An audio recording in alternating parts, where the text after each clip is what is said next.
Assalamualaikum warahmatullahi wabarakatuh.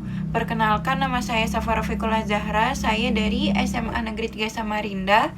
Pada kesempatan kali ini saya ingin membacakan hasil resensi yang saya buat dari buku yang berjudul Menemukan Diri di Tengah Luka dan Rasa Tak Dianggap, atau buku Ada Tapi Tak Dianggap, karya Awil dan Hilmi. Yang pertama-tama yang saya mau bacakan adalah identitas dari buku ini. Buku ini berjudul Ada Tapi Tak Dianggap, yang ditulis oleh Awil dan Hilmi dan terbit pada tahun 2022 di kota Yogyakarta. Dan penerbitnya adalah Gradient Media Tama dengan jumlah halaman 164 halaman dan dimensi kurang lebih 13 x 19 cm.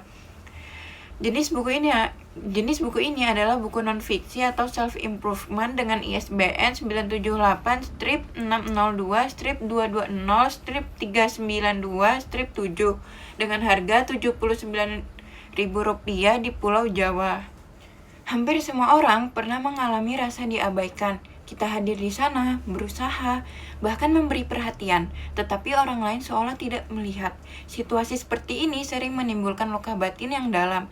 Buku Ada Tapi Tak Dianggap hadir menemani pembaca yang sedang berada pada fase itu. Buku ini berbeda dari buku motivasi kebanyakan. Ia tidak memberikan langkah-langkah teknis, melainkan menghadirkan kalimat-kalimat singkat yang lahir dari perasaan jujur. Bahasa yang digunakan sederhana, dilengkapi ilustrasi hitam putih yang menambah nuansa emosional.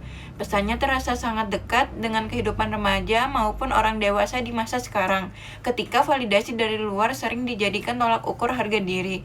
Isi buku berupa kumpulan kutipan dan renungan tentang rasa diabaikan, kekecewaan, serta bagaimana kita belajar menerima keadaan. Meski singkat, setiap kalimat menyimpan makna panjang. Penulis berulang kali menegaskan bahwa pengakuan dari orang lain bukanlah segalanya. Nilai diri tidak hilang hanya karena kita tidak dianggap. Salah satu pesan yang kuat adalah bahwa luka dan penolakan bukanlah akhir perjalanan. Justru pengalaman itulah yang bisa membuka jalan menuju kebahagiaan yang lebih dewasa. Misalnya pada kalimat, "Terima kasih atas setiap luka, karena tanpanya aku tidak tahu apa arti bahagia." Kalimat sederhana ini mengingatkan bahwa kesedihan pun bisa menjadi guru kehidupan. Buku ini juga menyampaikan bahwa meski kita sudah berjuang habis-habisan, terkadang hasilnya tidak sesuai harapan. Itu bukan berarti gagal, melainkan tanda bahwa ada jalan lain yang lebih baik menunggu di depan. Dari segi bentuk, buku ini tidak memiliki alur seperti novel. Ia disusun dalam potongan-potongan refleksi yang bisa dibaca secara acak. Format ini membuat buku terasa fleksibel, cocok dibaca kapan saja sesuai suasana hati. Bahasa yang dipilih ringan, lugas, dan tidak berlebihan. Pembaca akan merasa seperti sedang berbicara dengan sahabat yang mengerti perasaan mereka. Ilustrasi sederhana yang disisipkan bukan sekedar hiasan, tetapi membantu memperkuat emosi dalam kutipan yang ditulis. Kelebihan dari buku ini terletak pada kedekatannya dengan pengalaman banyak orang.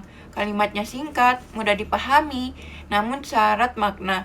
Ilustrasi hitam putih menjadi daya tarik tambahan yang membuat pembaca berhenti sejenak untuk merenung. Kekurangannya, buku ini tidak menawarkan langkah praktis untuk menyelesaikan masalah.